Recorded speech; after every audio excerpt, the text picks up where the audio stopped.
श्रीराम समर्थ. श्री गणेशाला, शारदेला, समर्थ सद्गुरूंना, सूतांना, सनकादिकांना, शुकाचार्यांना वंदन करून क्षणभर नामस्मरण करू. श्रीमद भागवत सारामृत कथेचे श्रवण करू. ओम नमो भगवते वासुदेवाय. ओम नमो भगवते वासुदेवाय. ओम नमो भगवते वासुदेवाय. ओम नमो भगवते वासुदेवाय. ओम नमो भगवते वासुदेवाय. गोपाल कृष्ण भगवान की जय. सच्चिदानंद रूपाय विश्वोत्पत्त्यादि हेतवे तापत्रय विनाशाय श्रीकृष्णाय वयं नमः. श्रोते हो, नमस्कार. शुकाचार्य राजा परीक्षितीला सांगतायत, राजा, ध्रुव बाळाला अशा पदावर बसायचं होतं जे पद आजपर्यंत कुणालाही मिळालं नाही. ते पद प्राप्त करण्यासाठी आईने सांगितल्याप्रमाणे तपश्चर्या करण्याकरता ध्रुव बाळाची स्वारी वनामध्ये गेली. वनामध्ये जात असताना देवर्षी नारदांची भेट झाली. ज्याला जीवनामध्ये सद्गुरूची भेट होती, ज्याला गुरुची भेट होती, त्याच्या जीवनामध्ये सगळं दुरित क्षय झाल्याशिवाय राहत नाही. का? कारण गुरुगीताच सांगतीये, अज्ञानतिमिरांधस्य ज्ञानांजनशलाकया चक्षुरुन्मीलितं येन तस्मै श्री गुरवे नमः. सद्गुरू म्हणजे अज्ञान तिमिरांधस्य, अज्ञान अंधकारामध्ये ज्ञानांजन शलाकया, ज्ञानाचं अंजन प्रकाशमय, जिथे काहीही आपल्याला माहिती नाही त्या माहिती नसलेल्या अंधकारमय अज्ञानमय जीवनामध्ये ज्ञानाचा प्रकाश जे प्रकाशित करून आपलं कल्याण करतात ते सद्गुरू. त्यांच्या आज्ञेने, त्यांच्या मार्गदर्शनाने जीवनाचं कल्याण झाल्याशिवाय राहत नाही. पण आपल्याला आपल्या मार्गावर राहण्याची चिकाटी मात्र पाहिजे.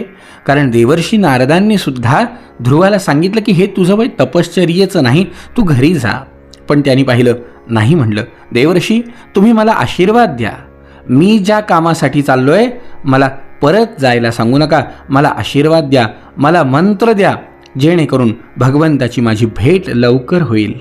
आणि देवर्षी नारदांनी त्याला मंत्र सांगितला. मंत्र सांगितल्यावरती कशा कशा प्रकारे साधना करायची हे मार्गदर्शन मिळालं.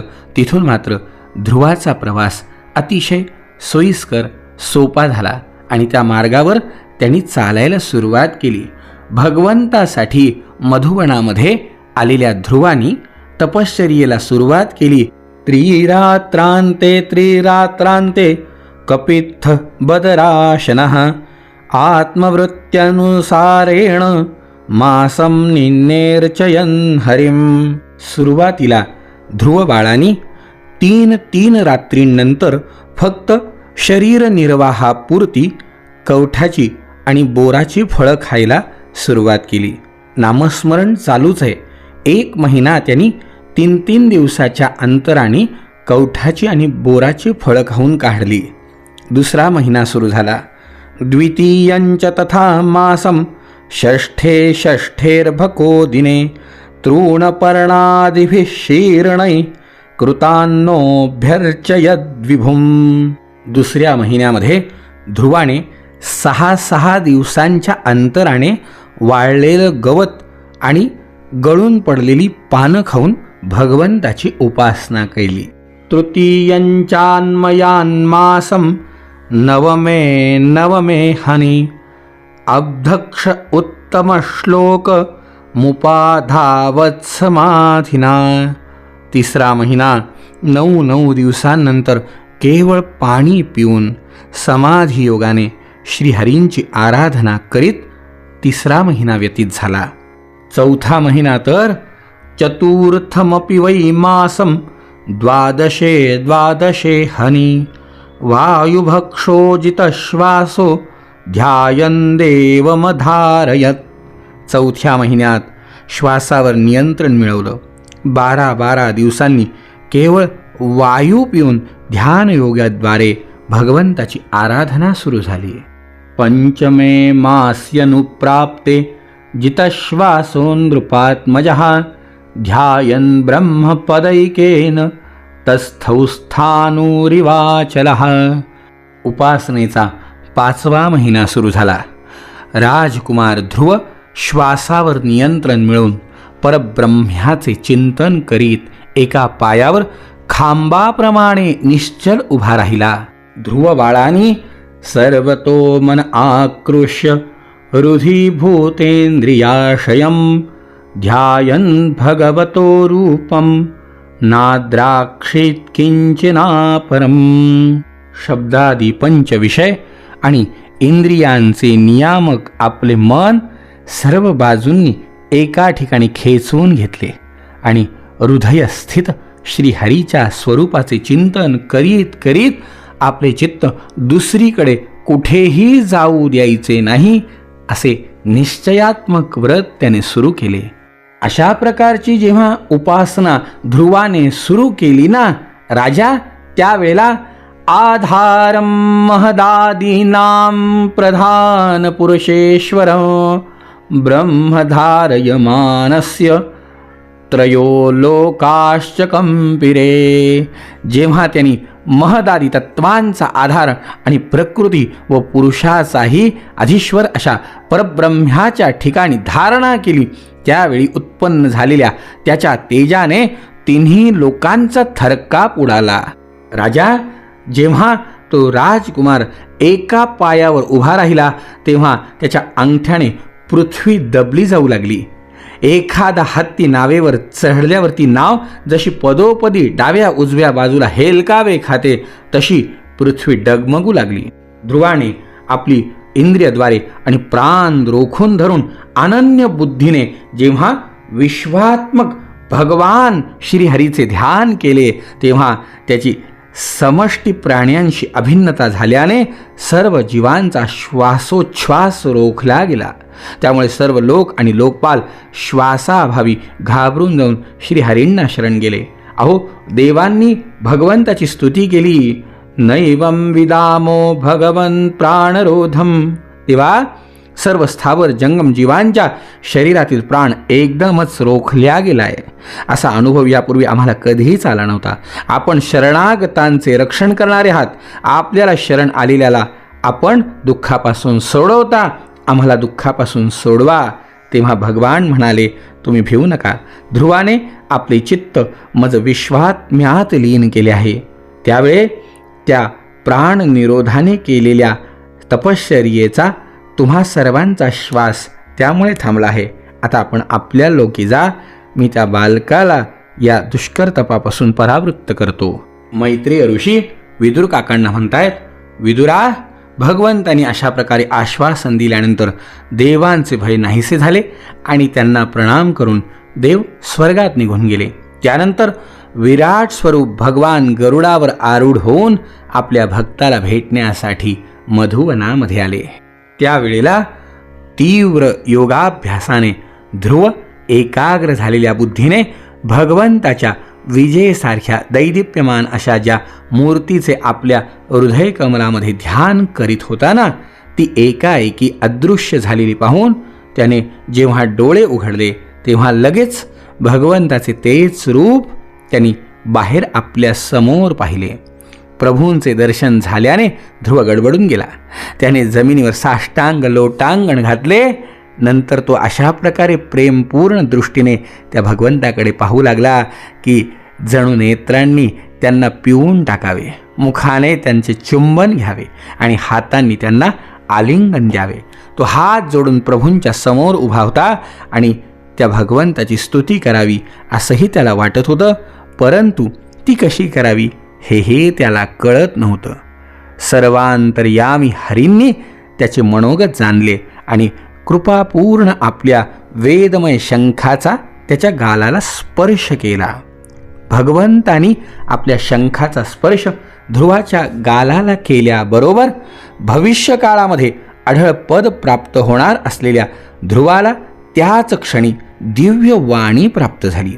जीव आणि ब्रह्म यांच्या स्वरूपाविषयी निश्चल तो झाला. अत्यंत भक्तिभावाने विश्वविख्यात कीर्तिमान श्रीहरींची स्तुती ध्रुव बाळ करू लागला. योऽन्तः प्रविश्य मम वाचमिमां प्रसुप्तां संजीवयत्यखिलशक्तिधरस्वधाम्ना अन्यांश्च हस्तचरणश्रवणत्वगादीन् प्राणान्नमो भगवते पुरुषाय तुभ्यं. ध्रुव बाळ म्हणतोय, प्रभो, आपण सर्व शक्ती संपन्न आहात. आपणच माझ्या अंतःकरणामध्ये प्रवेश करून आपल्या तेजाने माझ्या या सुप्त अशा वाणीला जागृत केलं. जे हात, पाय, कान, त्वचा निरनिराळ्या इंद्रियांना, प्राणांनाही चेतना देतात, त्या आपणा अंतर्यामी भगवंतांना मी साष्टांग प्रणिपात करतो. देवा, एकस्त्वमेव भगवन्निदमात्मशक्त्या मायाख्ययोरुगुणा महदाद्यशेषं सृष्ट्वानुविश्य पुरुषस्तदसद्गुणेषु नानेव दारुषु वसुवद्विभासी. देवा, आपण एकटेच आपल्या अनंत गुणमय मायाशक्तीने या महदादी संपूर्ण प्रपंचाची रचना करून अंतर्यामी रूपाने त्यात प्रवेश करता आणि पुन्हा त्याच इंद्रियादी विनाशी गुणांमध्ये त्यांच्या अधिष्ठान रूप देवतांच्या रूपात राहून अनेक रूपाने भासता. जसा निरनिराळ्या आकाराच्या लाकडात प्रगट झालेला अग्नी आपल्या उपाधीनुसार वेगवेगळ्या रूपात भासतो, अगदी आपण त्याचप्रमाणे आहात. किती आपलं वर्णन करावं, किती वर्णन करावं. मैत्रेय म्हणतायत, विदुरा, जेव्हा शुभ संकल्प असणाऱ्या बुद्धिमान ध्रुवाने भगवंताची स्तुती केली तेव्हा भक्तवत्सल भगवान त्याची प्रशंसा करायला लागले. अहो, देवानी त्याची स्तुती केली. वेदाहन्ते व्यवसितं रुधिराजन्य बालक तत्प्रयच्छामि भद्रन्ते दुरापमपि सुव्रत. व्रताचं उत्तम पालन करणाऱ्या राजकुमारा, मी तुझ्या हृदयातील संकल्प जाणतो. त्या पदाची प्राप्ती होणे जरी दुरापास्त आहे तरीसुद्धा ते पद मी तुला देतो. बाळा, ज्या तेजोमय अविनाशी लोकाला आजपर्यंत कुणीही प्राप्त झालेलं नाही, ज्याच्या चारी बाजूंनी ग्रह, नक्षत्र, तारांगणयुक्त ज्योतिषचक्र अशा प्रकारे प्रदक्षिणा करतं की ज्याप्रमाणे धान्य मळणीच्या खुंट्याच्या चारी बाजूंनी बैल फिरतो, त्याप्रमाणे अवांतर कल्पांपर्यंत राहणाऱ्या अन्य लोकांचा नाश झाल्यानंतरही जो लोक स्थिर राहतो, तसंच तारांगणासहित धर्म, अग्नी, कश्यप आणि शुक्र आदी नक्षत्र, तसंच सप्तर्षीगण ज्याची प्रदक्षिणा करतात, तो आढळ पदाचा लोक, ते आढळ पद, तो लोकच तुला पूर्ण देतो. आजपासून त्या लोकाला तुझं नाव ध्रुव असं नाव पडेल, त्याला ध्रुवलोक म्हणतील. इथे सुद्धा जेव्हा तुझे वडील तुला राज्य देऊन वनात जातील तेव्हा तू 36,000 वर्षापर्यंत धर्मपूर्वक पृथ्वीचं पालन करशील. तुझ्या इंद्रियांची शक्ती जशीच्या तशी कायम राहील. पुढे जेव्हा तुझा भाऊ उत्तम शिकार खेळताना मारला जाईल तेव्हा त्याची माता सुरुची पुत्रप्रेमाने वेडी होईल. जंगलात त्याचा शोध करीत असताना अग्नीमध्ये प्रवेश करील. ध्रुवा, मला सर्वात प्रिय काय आहे ते यज्ञ. यज्ञ ही माझी प्रिय मूर्ती आहे. तू अनेक मोठमोठ्या दक्षिणा द्याव्या लागणाऱ्या यज्ञांनी माझं पूजन करशील आणि येथे उत्तमोत्तम भोग भोगून शेवटी माझे स्मरण करशील.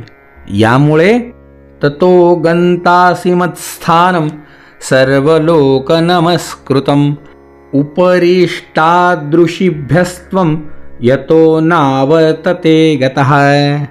ध्रुवा, तू केलेल्या आढळ तपश्चर्येचं फळ म्हणून तुला सांगतो की शेवटी संपूर्ण लोकांना वंदनीय तू होशील आणि सप्तर्षींच्याही वर असलेल्या माझ्या निजधामाला जाशील.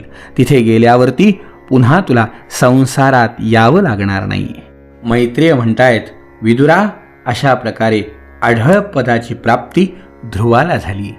हे ऐकल्यावरती शुकाचार्य राजा परीक्षितीला म्हणतायत, राजा, अशा प्रकारे भगवंताची आढळ भक्ती करणाऱ्याला भगवंताची आढळ कृपा प्राप्त होती, यात अजिबात शंका नाही.